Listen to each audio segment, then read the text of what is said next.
And which is why you need not succumb to your social expectations or your social norms. You can set your own norms, and it's absolutely fine if it makes you happy. எனக்கு அந்த teacher சொன்னா like I know you finished varnam but I think we'll have to work on your sarali varisai jantai வரிசை every class 20 minutes அதை பாடிட்டு தான் அடுத்தது போக முடியும். நான் I cannot tell her hey you know what I've sung for so and so, I have all these accomplishments, so you start varnam straight. I cannot say that. People always ask me, music isn't the same from back then to now, but I disagree profusely, because you gave it a lot more time to grow on to you back then. Now you just don't. I myself don't. Welcome to a bonus episode of the Indoencers podcast. As we round off 2020, I wanted to take this opportunity to recap some of the moments we've been able to enjoy with our guests that have come on this year. As dull and as dark as 2020 may have been, the kindness of all of our guests to take time off their schedules to share their stories and insights has undoubtedly been extremely heartwarming for me, and I hope hearing from them has provided some solace for all of you too amidst these difficult times. To start off our recap, I want to go to episode 3, where I had the honor of interviewing the voice behind massive hits such as Mungil Totem and Mere Namatu. That is, playback singer Abhay Jodhpurkar. While we spoke at length about his musical journey, and you can listen to all that in the full episode, our discussion also ventured into topics that aren't necessarily directly related to music. I first asked him about the concept of destiny, which is something he regularly brings up himself, and asked him how he feels destiny manifests itself into reality in our lives. I found his response fascinating, and hence here is Abhay Jodhpurkar talking about his views on the concept of destiny. Very interesting question. So I keep saying that I'm a destiny's child. Like, for instance, all the things that I had planned for myself never worked out, and something else happens that is completely different or drastically opposite of what I had planned it. So I had realized one thing, that everything is meant to be, and your plans are not God's plans, and the vice versa. So I started believing in this thing called, okay, if I'm meant to do certain things in my lifetime, I'll have to do that, because to maintain that karmic balance, you have to go through certain interactions or transactions with certain souls that probably you owed them in from the previous births or the series of the births that you have lived. So it's just a calculation that the universe does, and the law. I'm a strong believer of law of attraction, and I believe that everything that your subconscious mind also thinks of, makes your reality, and makes it into manifests. So I think reading about all these things and talking about the divine timing and law of attraction, I've come to this agreement or belief that you cannot control anything. All you can control is your thoughts. So what you're thinking is ultimately is going to matter the most. So I've started rejoicing living in the present, which is the only reality that there is. So if you're trying to plan something, if you're trying to, let's say, have a goal that, okay, I have to do this, then that's something which might not be meant for you. So rather than making those plans, how about going with the flow of the universe and just, enjoying those plans which were probably meant for you? Of course, you can't be delusional. You can't be, sitting at home all the time, and you can't be, living like a saint wherein, okay, I don't know anything to do. I'm just going to meditate and, just, go with it. You can't do that. But what I'm trying to say is that whatever you can control, you can, probably, plan it out and set short-term goals for yourself, but not have long-term goals or, different attributes wherein you just decide for yourself that, okay, this is something which I want to do, or this is something which is going to be good for me. You can never plan these things out, because I've realized no matter how much you plan, what has to happen will happen. I mean, look at 2020 for that matter. I mean, all our plans, got screwed royally, and nobody can take charge and, even try to change these things, because everything is under control by a supreme power called universe, and universe is just doing its job by cleansing, whatever damage we have caused into the nature, Mother Earth, and it's just backlashing and backfiring. So I think, and I'm also a strong believer of karma, And I believe that, okay, whatever we are going through, probably we have asked for it, or probably we deserved it. So I don't know. I'm like, it's just a mixture of all these things. But yeah, I've realized that, okay, maybe destiny is, plays its role. But how I would put it also is that you can work on your, skills, your qualities, whatever you think you're born with, or you can, acquire a quality by reading or by, acquiring whatever you want to, and brush it up, and then prepare yourself until you're 18 years old, and then let nature do its job and take you where you're probably meant to be. So when your preparation meets the opportunity, that's what decides your fate, and your fate is ultimately your destiny. So I think if you're prepared at the right time, at the right opportunity, then you end up acquiring it, and it's all about how you perform in that moment. So instead of focusing about all the other unnecessary things that you would rather control, it's best to let it go and just thinking and enjoy the present moment. So I guess, yeah, that's a big fat answer to your question. This conversation ended up transitioning into one about how to stay true to oneself, and the ways in which perhaps us humans are tempted into believing a false narrative about ourselves. Let's listen to what Abhay had to say regarding this matter. So I think that's the thing. When you let someone else dictate what is good for you, or what is probably the best for you, that's when you start becoming fake. So it's never good to compare yourself, or set someone else as your idol or your inspiration. And of course, you can learn things, but don't assume that that's the ultimate goal that you have to probably achieve. You might have a different journey. You might like to showcase different things. So never treat social media as something that is the ultimate truth or gospel, target that you need to have. So yeah, that's where the fakeness comes from, wherein, we have, the society has, created so much of illusion between, what's good for you, what's not for you. And they are so judgy about things. And, if you do a certain thing, you are normal, apparently. And if you follow the herd, if you follow the norm, that's when you fit into that, into that norm, which is now, but who decides what's normal or what's good for you?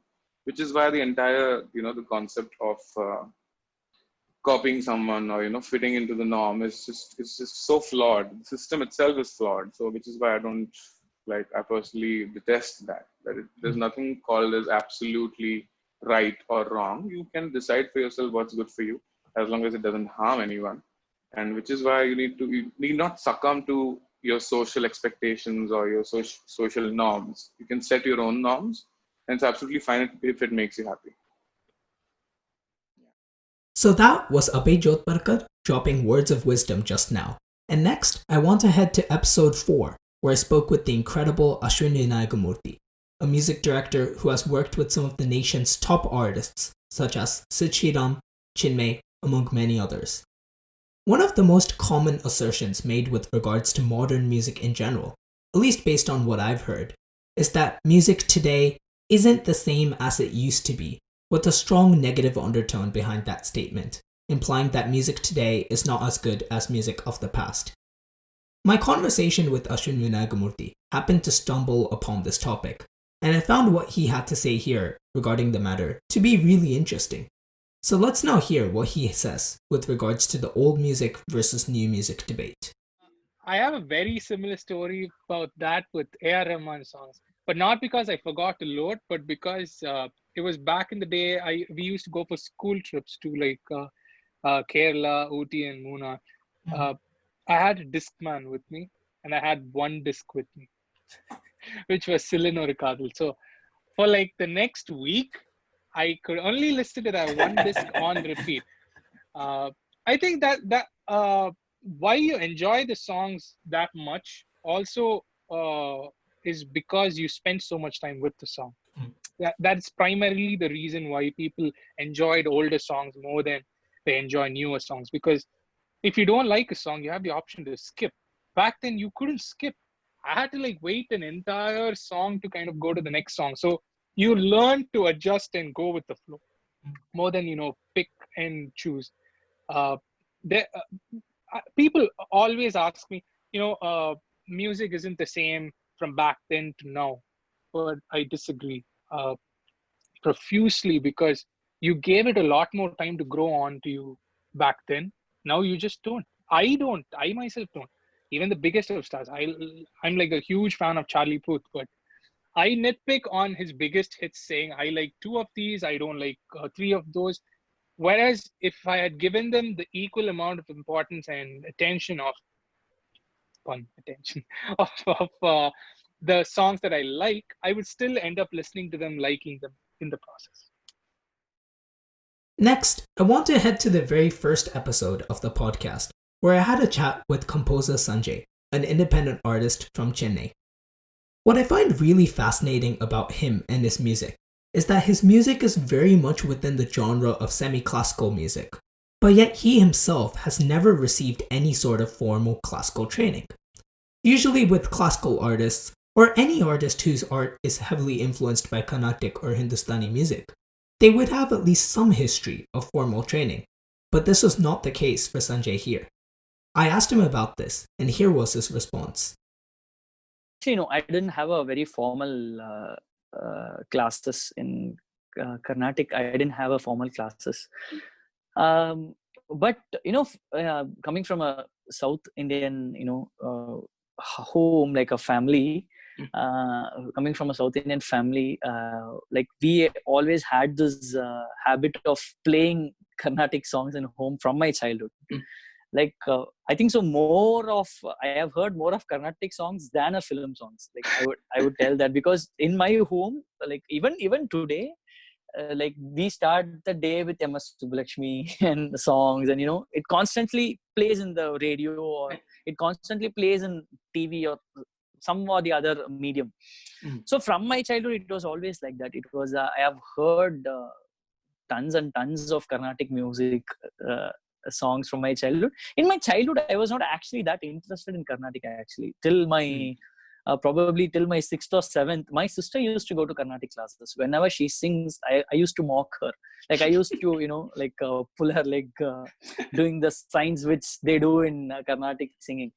Then what happened, like you get like something has to spark in you to go into that. And fortunately, I listened to MS Subbulakshmi or G.N. Balasubramaniam, GNB, and those legends. I started listening to them, and I found, okay, this is something else.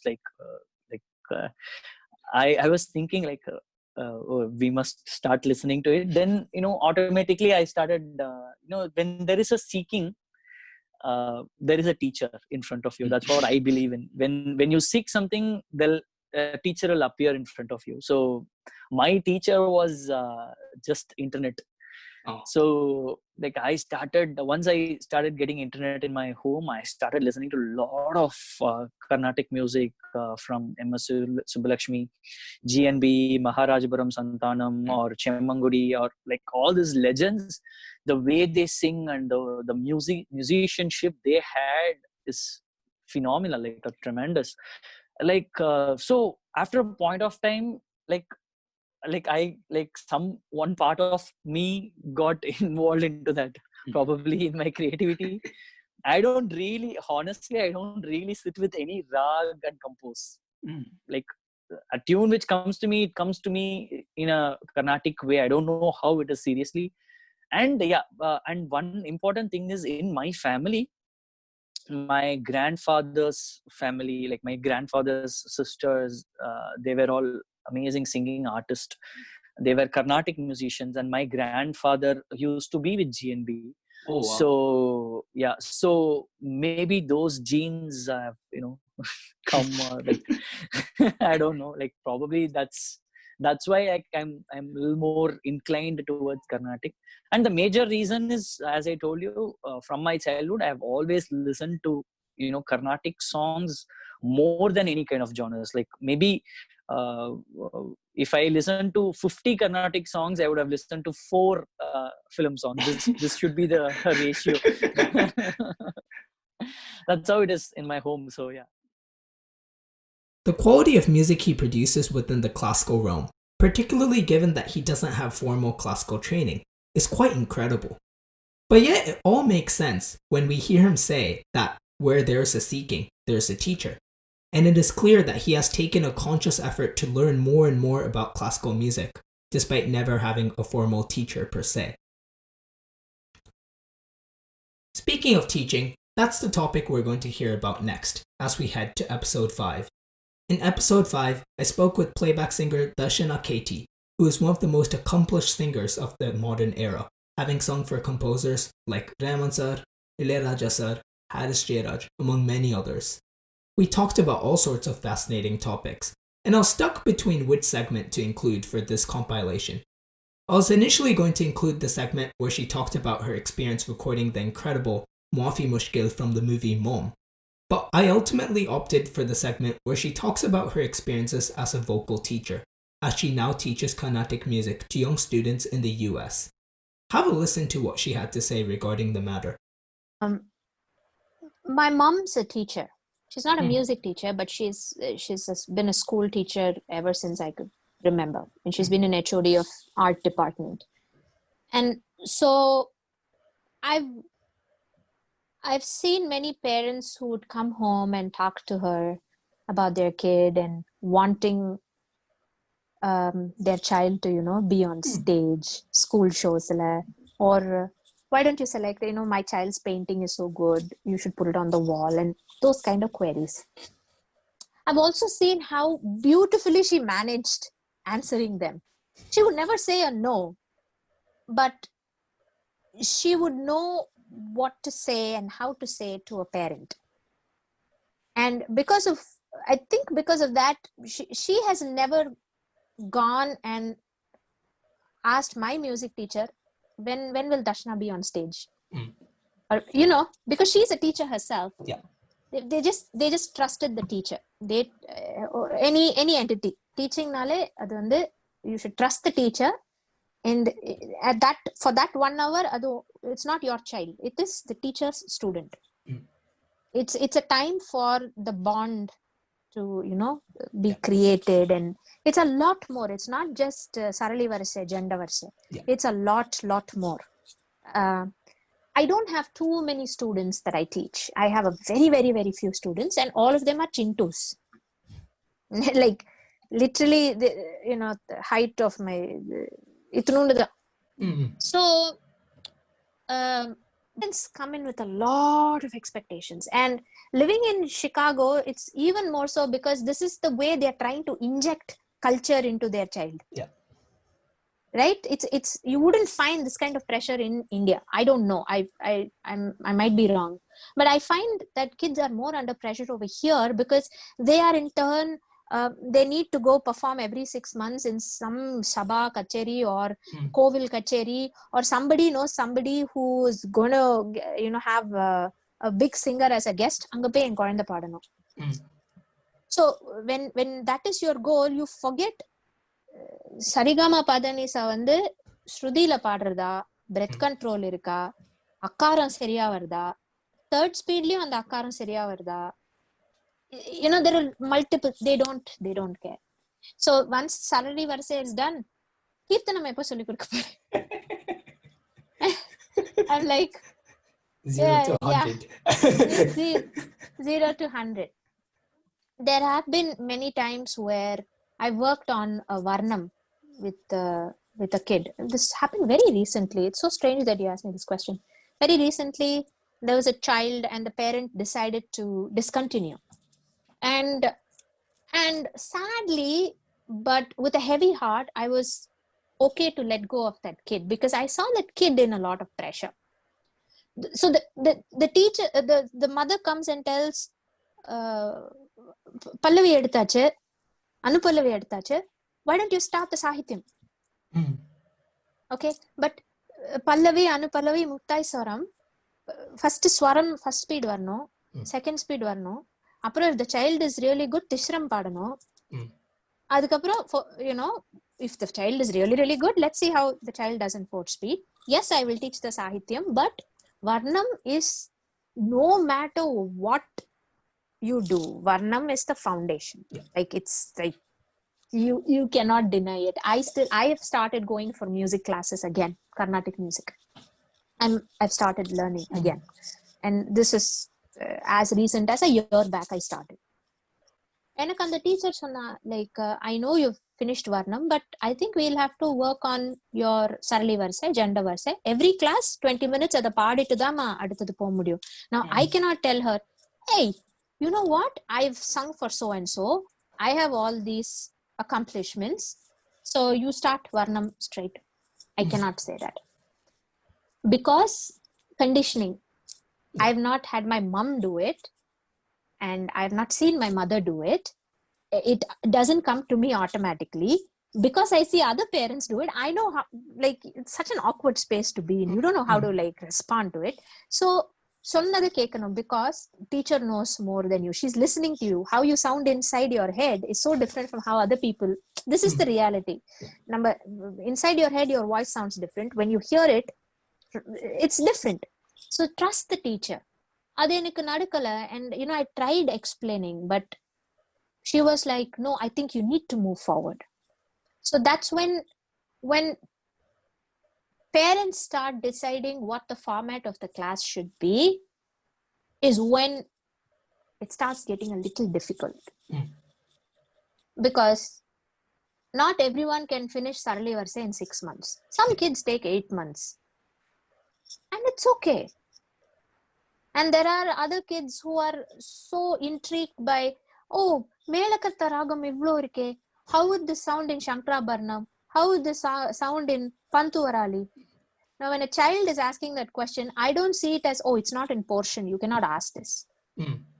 To me, I see it as a very inquisitive child. Idu kekurde appo inda maako and maako நம்ம difference சொல்லுமே, right? But what the parent is doing is, எனக்கு 45 minutes time, your thing was to teach sarali varsai, why aren't you? Why are you doing other things? Like, it's a very black and white situation that they want to treat. Sometimes it's okay to incorporate colors. It's okay for the child to ask questions and dab a little bit and just trust the teacher in this process. And it's not just for, you know, music enkita kattukrava mattum na sollala. In any form of art, it's a way for it's literally your brain branching out and exploring. And especially with young minds, they have so many questions. They don't, and living outside of India, you're already not part of that culture. You don't know why certain things are celebrated and certain things are not celebrated, right? So a lot of confusions இருக்கும் ஒரு குழந்தைக்கு. அது வந்து திடீர்னு like இங்க யூஎஸ்ல வந்து it's not a culture to showcase your talent when someone comes home. நீ பாடி காமி பாப்போம், டான்ஸ் ஆடி காமி பாப்போம் is a very common thing in India. Yeah. But in the US it's not. So when the child is not asked to do other things but வா வந்து பாடி காமி பாப்போம், and it's like, why should I? You don't ask me to do other things, why do you ask me to do this? So there's always a conflict. And adu vandu the parent, I think parents have to, you know, consciously make an effort to trust the teacher and then move forward. As we head towards the last few highlights, I'd like to next go to episode 6, where I spoke with the extraordinary multi-instrumentalist, composer, and producer Prashanth Srinivas. We were speaking about a song of his titled Madam, which is a really, really interesting sort of dark and hypnotic track featuring the rapper MC Heem. Prashanth had said once previously that, quote, evil is swag when discussing this song, and I wanted to hear more about what exactly he meant by that. Let's hear what he had to say about his assertion that evil is swag. So evil is swag. I mean, evil is swag because if you sort of think about your favorite evil characters that you know all through in like either comic books or in movies or even in Tamil, actually, like I'm like a huge fan of the early like you know, like the early Rajinikanth films, right? Like the old Rajinikanth films in which he is like the evil character, right?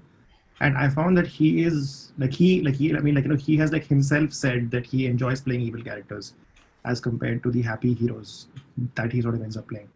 And that's also because of his swag element that you sort of enjoy his evil roles a lot. Like, sort of like he does them so well that and playing like the hero is overdone. I mean, fine, we will like do like all the right things at the right time and be Superman all the time and save the world, but I mean, I think that evil I mean, like, sort of like an evil has to be embraced is what the theme of that song was.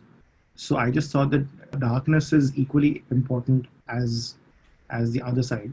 So I think if you have to show it, and if you have to show it effectively, it helps to stop making the track feel like it is dark and empty and sad and everything is over.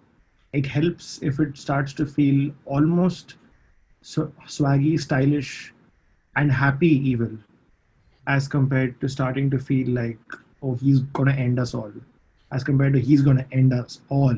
Wow, right? So then it's like a whole different kind of way of trying to approach it. Is why I said evil is swag, and I'm seeing him was awesome at that. I mean, like him was so effective in sort of talking about evil in that form. So hence I felt it was good. Ekant is the most awesome example of that. Like he sort of acts out the evil parts extremely well. If you take any of the dark themes, even Voldemort is not as scary to me as Darth Vader, because Darth Vader has swag, and in that sense, yeah, just like take all your like evil characters from all the films. Joker, right? Like he had swag. Yeah, just all evil characters have to have. I mean, like the icing on the cake of every evil theme is swag, is what I think I would say at the end. Next, I'd like to head to our most recent episode, which featured independent singer-songwriter Drishti Tandel. She is truly a unique artist, as her work is all in Japanese, despite being an Indian artist. I wanted to hear about her perspective on the Indian independent scene in general, particularly given that she was trying to break into the industry as a very different type of artist compared to other artists in the Indian industry. She once posted on Twitter that, quote, "People support meme pages more than actual struggling musicians. Like, what?" Which led me to ask her about her opinion on the state of the independent industry. This is what she had to say. Well, since everything has been happening online for the past year, it's obviously been really difficult, because music is something that needs engagement, and people need to have an audience, and the audience has to be, provided with this pleasure of listening to music and engaging with the artist. And I think doing live shows is super important, which I haven't gotten the chance to do much during my KM journey till now. And live performing is something that I feel will push the artist to some other level, or like, will bring them more